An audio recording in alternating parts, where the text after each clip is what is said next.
कहता है कि आप विश्वास करने वाले अब्राहम के साथ आशीषित हैं और आप अब्राहम के उस आशीष से आशीषित हैं। कोई सामान्य आशीष से नहीं, लेकिन अब्राहम की आशीष से आप पर वो आशीष है, और उस आशीष में से एक है जो आपको आशीष दे वो आशीषित है, जो श्राप दे वो श्रापित है। Bless the Lord, oh my soul, and all that is within me. Bless His holy name. Bless the Lord, oh my soul, and all that is within me. Bless His holy name. Once again, everybody. Bless the Lord, oh my soul, and all that is within me. Bless His holy name. Sing it one more time.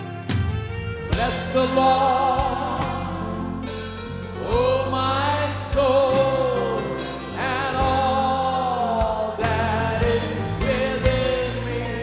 Bless His holy name. He has done great things. He has done great things. He has done great things. Bless His holy name. He has done great things. He has done great things. He has done great things. Bless His holy.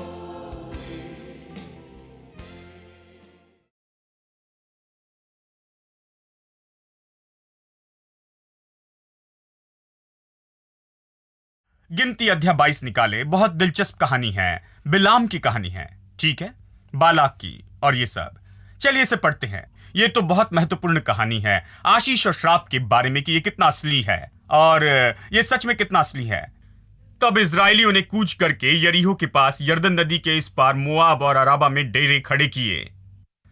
सिप्पोर के पुत्र Balak ने देखा कि इस्राएल ने एमोरियों से क्या क्या किया है। मतलब इन लोगों ने एमोरियों को खत्म कर दिया। इस्राएल ने एमोरियों को खत्म कर दिया था, उसने देखा। इसलिए मोआब अब ये जानकर कि इस्राएल बहुत है, उन लोगों से डर गया, उन लोगों से अत्यंत डर गया। मतलब भयभीत हो गए, यहां तक कि पेट में गड़बड़ी हो गई, डर से सो नहीं सके इस्राएलियों के कारण।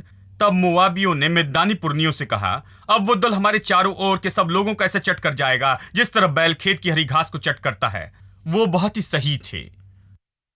उन्होंने कहा कि ये लोग आ रहे हैं और जैसे बैल खेत की घास को चट करता है वैसे वो चट कर जाएंगे। ये सारे देश को हिलाएंगे, सारा घास खा जाएंगे।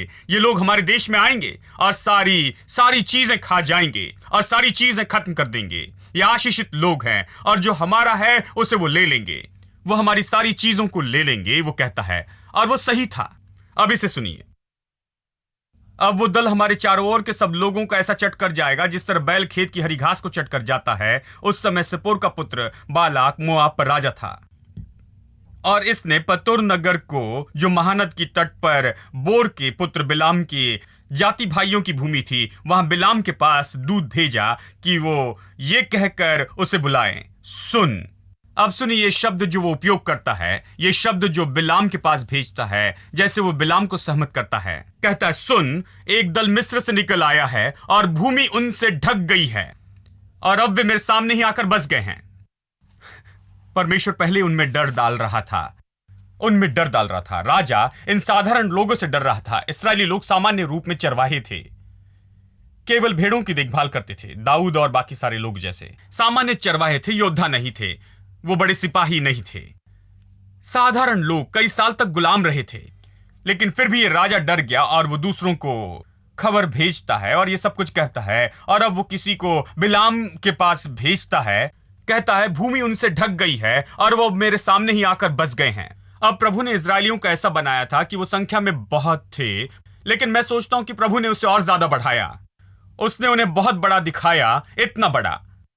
आप इसे देखिए, इसे पढ़े कि बहुत सी जगह पर आप पढ़े कि जब प्रभु इस्राएली लोगों को छुड़ाना चाहता था मिस्र से, उसने मूसा को लोगों की दृष्टि में और फिरौन की दृष्टि में बड़ा किया। बड़ा किया। कितने लोग विश्वास करते कि प्रभु आपको बड़ा दिखा सकता है? आपको इन चीजों को लिख लेना चाहिए। इन चीजों को करने का प्रभु का अपना तरीका है। वो आपको बड़ा दिखाएगा कि दूसरे लोग डर जाए। आपका प्रभु बड़ा है, लेकिन वो आपको बड़ा दिखाएगा। उसके पास मैग्नीफाइंग ग्लास है जो आपके और शत्रु के बीच में रखेगा। आपके शत्रु यानी आपकी ओर देखेंगे और आप अपने आकार से 10 गुना दिखेंगे। यानी वो व्यक्ति पहले ही डर गया था। अब देखिए वचन 6, इसलिए अभी आ और उन लोगों को मेरे निमित्त श्राप दे। उन लोगों को मेरे निमित्त श्राप दे। अब वो बिलाम को बुला रहा है कि इन लोगों को श्राप दे। ये उनके लिए जरूरी हो गया कि ये लोग श्रापित हो। क्यों? ये लोग आशीषित हैं। वो महसूस करता है कि यदि वो किसी मनुष्य को ले कि आए और इन आशीषित लोगों को श्राप दे, या चलिए इस तरह से कहूं, यदि वो किसी को वहां लाकर उस आशीष को बेकार कर दे जो इन लोगों पर थी, जो उन्हें विजय पर विजय दे रही थी। वो पहले ही अमोरियों पर जय पाए थे, उनकी शहरत हर जगह फैली थी और वो इतने बड़े और अगणित दिखते थे। और वो देखता है कि ये इतने आशीषित है और ये बैल के जैसे आकर घास खा जाएंगे। तो वो कहता है कि यदि कोई आकर इन आशीषित लोगों को श्राप दे, इनके जीवन पर जो आशीषों से खत्म कर दे, तब शायद मैं इस पर जय पाऊंगा, इन पर विजय पा सकूंगा। देखिए उनके लिए लोगों को श्राप देना कितना महत्वपूर्ण था। आशीष कितनी असली है और श्राप कितने असली हैं। बहुत से आधुनिक लोग इस पर विश्वास नहीं करते। आशीष बहुत असली है और श्राप बहुत असली है। उसने कहा आ और इन लोगों को मेरे लिए श्राप दे।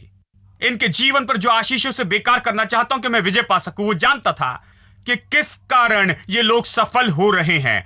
वो लोग अपने शत्रु के सामने विजय पर विजय पा रहे हैं, इसलिए बड़े हैं क्योंकि उन पर आशीष है। तो कहता है कि आकर उन्हें श्राप दे। और इसे सुनिए, मेरे लिए ये बहुत सामर्थी है।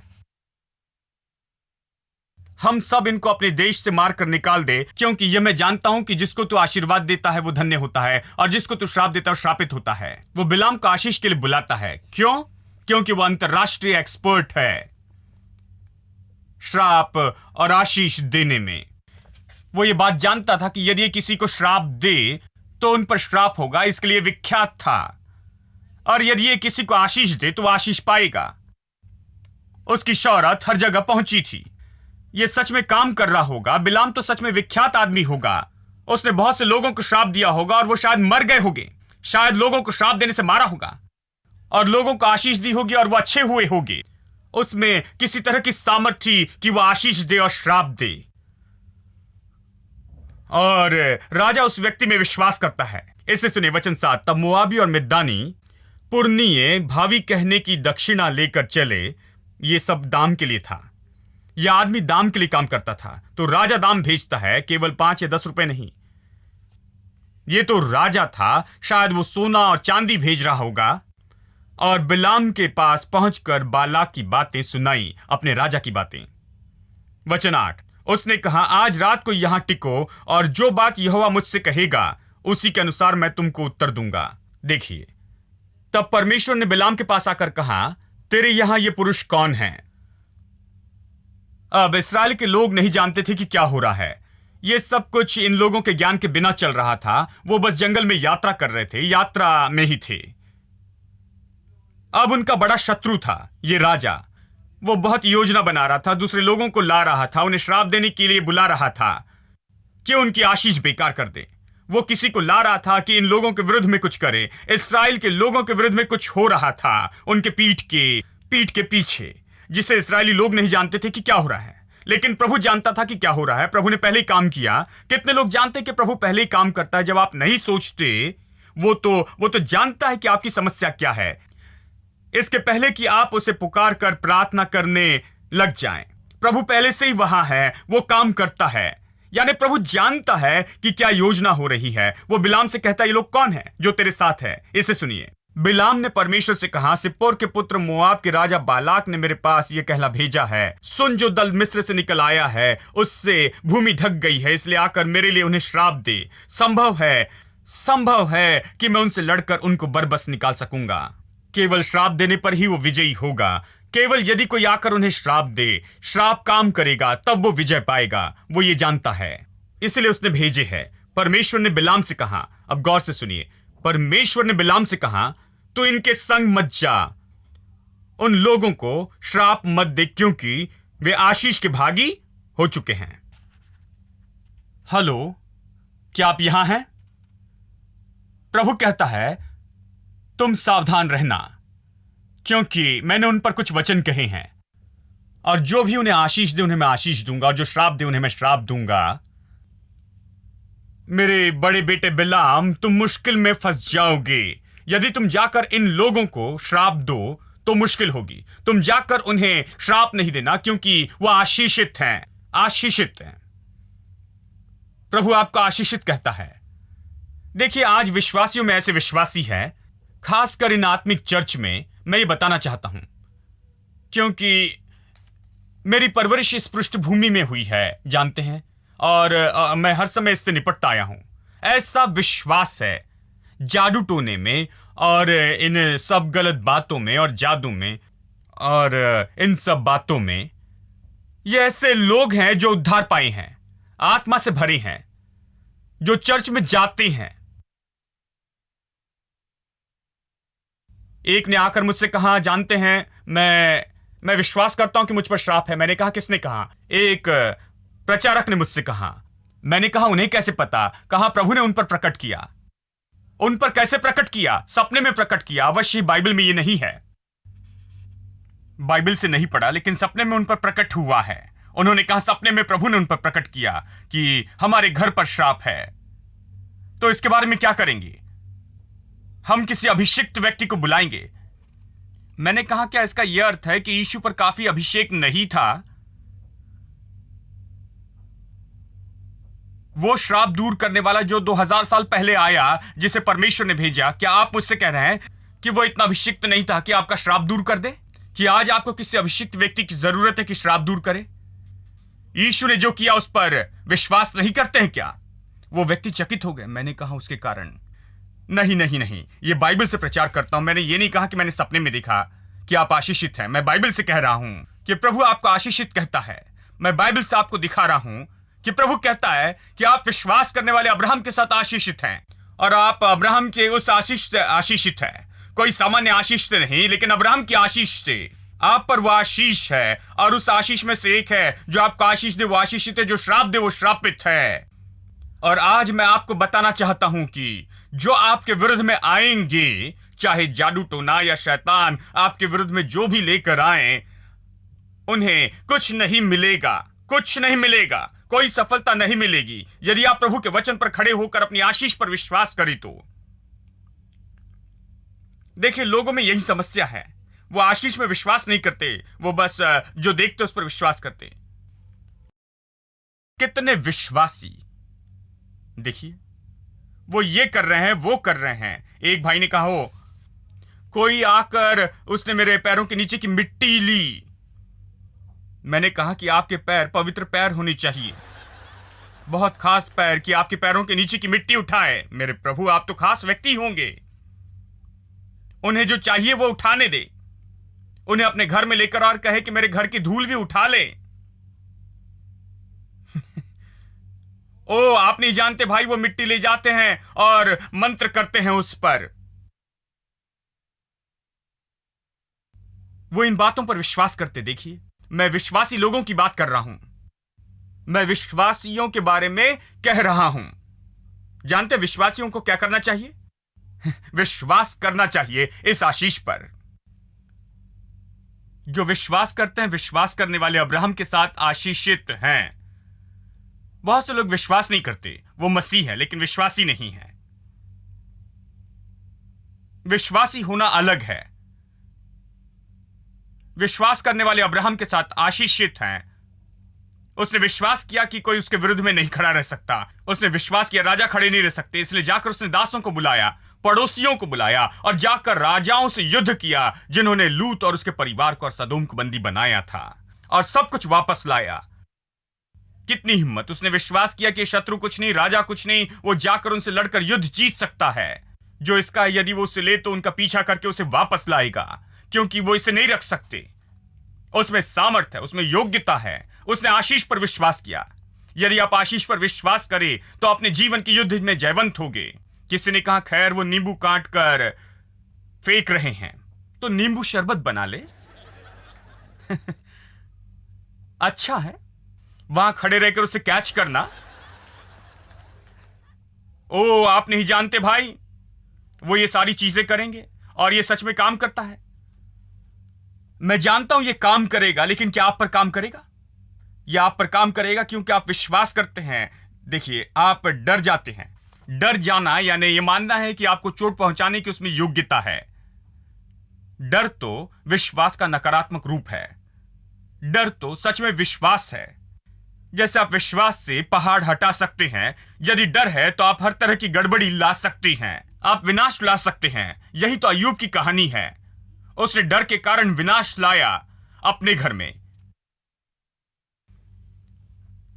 लेकिन प्रभु हर समय उसे आशीषित कह रहा था। कहा वो आशीषित है, उसे मत छूना। अब इसे सुनिए। भोर को बिलाम ने उठकर बालाक के हाकिमों से कहा, तुम अपने देश में चले जाओ, क्योंकि यहोवा मुझे तुम्हारे साथ जाने की आज्ञा नहीं देता। तब मोआबी हाकिम चले गए और बालाम के पास जाकर कहा, बिलाम ने हमारे साथ आने से मना किया है। अब इसे सुनिए, दूसरा ऑफर। इस पर बालाक ने फिर और हाकिम भेजे जो पहले से प्रतिष्ठित और गिनती में भी अधिक थे, यानी उसने बड़े लोगों को भेजा, ज्यादा लोगों को। उन्होंने बिलाम के पास आकर कहा, सिप्पोर का पुत्र बालाक यूं कहता है, मेरे पास आने से किसी कारण मना मत करना। देखिए, श्राप देना उनके लिए इतना महत्वपूर्ण था। वो चाहते थे कि याकर श्राप दे। वो चाहते थे कि श्राप काम करे, यानी आशीष दूर किए बिना वो कुछ भी नहीं कर सकते थे। देखिए, शत्रु इस पर विश्वास करता है। शत्रु विश्वास करता है कि वो इन लोगों पर जय नहीं पा सकते जब तक कि कोई इन्हें श्राप देकर आशीष को दूर न कर दे। यानी शत्रु विश्वास करता है कि इन लोगों के साथ कुछ नहीं कर सकते जब तक कि आशीष को न निकाल दे। किसी को बुलाकर श्राप देकर आशीष न निकाले, हम कुछ नहीं कर सकते हैं। क्या यह अजीब नहीं? विश्वासी ये क्यों नहीं करते? विश्वासी अपनी आशीष में विश्वास नहीं करते। शत्रु आपकी आशीष में विश्वास करता है। इसे सुनिए, मेरे पास आने से किसी कारण मना मत कर, क्योंकि मैं निश्चय तेरी बड़ी प्रतिष्ठा करूंगा और जो कुछ तू मुझसे कहे वही करूंगा। इसलिए आ और इन लोगों को मेरे निमित्त श्राप दे। श्राप देना इतना महत्वपूर्ण है। प्लीज आकर इन लोगों को मेरे लिए श्राप दे, क्योंकि यहां पर मेरे विजय में आशीष ही रुकावट डालती है। सब लोग कहे आशीष ही विजय है, आशीष ही सामर्थ है, आशीष योग्यता है, आशीष बल है, आशीष तो हथियार है, आशीष यही तो है। आशीष को दूर किए बिना मैं कुछ नहीं कर सकता हूं, वो कहता है। तुम आकर श्राप देना, क्योंकि इन लोगों पर विजय पाने में एक ही चीज रुकावट डाल रही है कि इन पर आशीष है। वह आशीष में इतना विश्वास करता है। अब इसे सुनिए, वचन 18। बिलाम ने बालाक के कर्मचारियों को उत्तर दिया, चाहे बालाक अपने घर को सोने चांदी से भरकर मुझे दे दे। अब उसका घर 1200 स्क्वायर फीट का नहीं था। जब आप बाइबल पढ़ते हैं तो आपको इसे अच्छे से पढ़ना चाहिए। वो राजा था, उसके पास महल था। शायद हजारों हजार स्क्वायर फीट की जगह होगी, शायद 10,000 स्क्वायर फीट की जगह होगी। काफी बड़ी जगह थी। और बिलाम कहता है कि यदि राजा मुझे अपना घर भर के सोना और चांदी दे। वो बहुत सोने और चांदी के बारे में कह रहा था। तो भी मैं अपने परमेश्वर यहोवा की आज्ञा को पलट नहीं सकता कि उसे घटाकर या बढ़ाकर मानूं। दूसरे शब्दों में वो कहता है कि तुम मुझे बहुत सोना और चांदी दे सकते हो, तुम मुझ पर ढेर लगा सकते हो, पैसा, सोना, चांदी और संपत्ति। मैंने जो देखा उससे बढ़कर मैं कुछ नहीं कर सकता। मैं कुछ नहीं कर सकता। मैं इन लोगों को श्राप नहीं दे सकता जिसे परमेश्वर ने आशीष दी है। मैं इसे नहीं कर सकता। बात तो यह है चाहे कितने भी राजा यानी सामर्थी लोग जो आपके विरुद्ध में आते हैं, चाहे कितने भी लोग प्रभावी सामर्थ्य और योग्यता के लोग आपके विरुद्ध में आते हो, आपके विरुद्ध में कितने भी बड़े व्यक्ति क्यों ना आए, चाहे वो कितने भी सामर्थी हो, पैसों में, मनुष्य की शक्ति में, चाहे जो भी हो, आपकी आशीष जो आप पर है वो बड़ी है उन सब से जो संसार में आपके विरुद्ध में ला सकता है।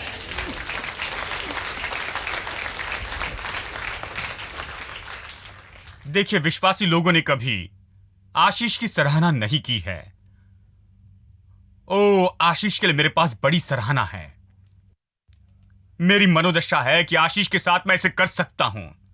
आशीष के साथ मैं किसी भी परिस्थिति में और जगह में जा सकता हूं। आशीष तो इस संसार में किसी भी सामर्थ से ज्यादा सामर्थी है। राजा की सामर्थ से, सबसे सामर्थी लोगों से बढ़कर, सबसे बड़े हथियार की सामर्थ से बड़ी आशीष तो अब तक आपने देखे हुए अपने शत्रु की सारी सामर्थ से बढ़कर सामर्थ है। तो अपने शत्रु पर गौर करना बंद कर दे कि वो क्या कर रहे हैं। जादू टोना और सारी गड़बड़ी की बातों और बेकार की बातों को सोचना बंद कर दे। वो क्या कर रहे हैं इस पर गौर करना बंद कर दें। इस पर गौर करें कि आपकी आशीष कितनी महान है, आपकी आशीष कितनी सामर्थी है, कि आपकी आशीष केवल आशीष नहीं है, यह प्रभु की आशीष है। और इस पृथ्वी पर कोई सामर्थ नहीं है जो प्रभु की आशीष से बढ़कर है, और प्रभु की आशीष के साथ आप कर पाएंगे। आइए हम खड़े हो जाएं। आमीन। आइए प्रार्थना करें। धन्यवाद पिता परमेश्वर यीशु के नाम में हम आते हैं। प्रभु तेरी आशीष के लिए धन्यवाद। अब्राहम की आशीष, वो आशीष जो हम तक कलवरी के क्रूस के द्वारा आई है। ओ, ये कितनी महान बात है। हम कितने आशीषित लोग हैं। हमने इसकी सराहना करना शुरू भी नहीं की, तेरी आशीष की महानता। मेरी प्रार्थना है कि हर दिल आज ये सीख ले, आज से शुरू करे कि आशीष के लिए महान सराहना रखे और सच में आशीष का अर्थ जाने, क्योंकि आशीष ही वो है जो सच में फर्क लाती है। आशीष ही वो चीज है जो जीवन में फर्क लाती है। आशीष ही विजय और हार के बीच का फर्क है। आशीष ही संपत्ति और गरीबी के बीच का फर्क है। आशीष ही बीमारी और तंदुरुस्ती के बीच का फर्क है। आशीष ही असफलता और सफलता के बीच का फर्क है। आशीष ही फर्क है। प्रभु की आशीष, मैं प्रार्थना करता हूं कि तेरी आशीष के लिए महान सराहना रखे और ये अपने दिल से महान धन्यवाद दे, जिस तरह से तूने हमें कलवरी के क्रूस के द्वारा आशीष दी है। धन्यवाद पिता, तूने हमें आशीष दी है। हमें इस आशीष में ज्यादा और ज्यादा विश्वास करना है, और आज हम इस पर विश्वास करने का वादा करते हैं। पिता, तेरी आशीष के लिए विश्वास करते हैं। तेरी आशीष के लिए धन्यवाद। सिर से पैर तक हम आशीषित हैं। बाहर जाने में, भीतर आने में आशीषित हैं। हम अपने गर्भ के फल में आशीषित हैं। हम आशीषित हैं। हमारे जानवरों की बढ़ोतरी में हम हर तरह से आशीषित हैं। यहां तक कि हमारा ग्राइंडर आशीषित है, बैंक अकाउंट आशीषित है, हमारे हाथों के काम आशीषित हैं, हमारी मेहनत आशीषित है, हमारा परिवार आशीषित है, सब कुछ आशीषित है। तूने कहा है, इसलिए हम आशीषित हैं। ये लोगों के दिल में जाए और सत्य इन लोगों को आजाद करे। हम तुझे सारी महिमा देते हैं, यीशु के नाम में प्रार्थना करते हैं। आमीन। Fairest of 10,000 you are fair, and nothing in this world could ever measure or compare to your loving kindness. Your loving kindness is better than life. All your ways are just, oh Lord, you're just in all your ways. And I will lift my hands, oh Lord, with gratitude and praise for your loving kindness. Loving kindness better than life. Oh, it's better. Oh, it's better than life. Oh, so much better. Jesus, your loving kindness. Oh, it's better.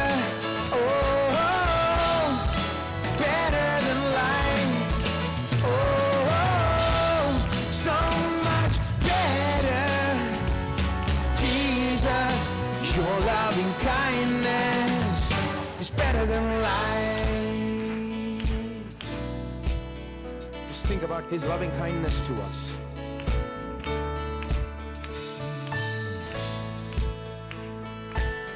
Think about how He has been good to you, loving to you. Sing this with me.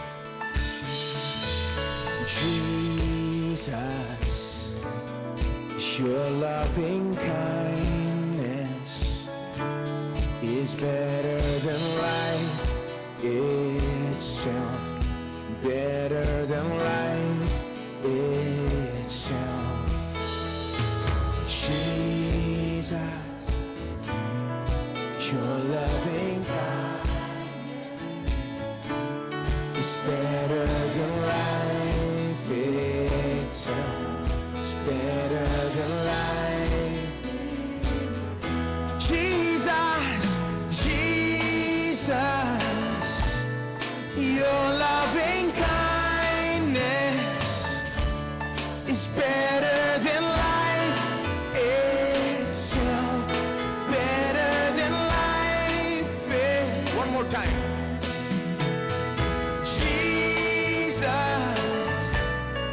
your loving kindness is better than life itself. Better than life itself. It's better than life. Whoa, it's better. Whoa, it's better than life. Whoa, so much better. Jesus, your loving kindness. Oh, it's better. Oh, better than life. Oh, so much better. Yeah, yeah. Jesus, your loving kindness is better than life. It's better than life. It's better than life.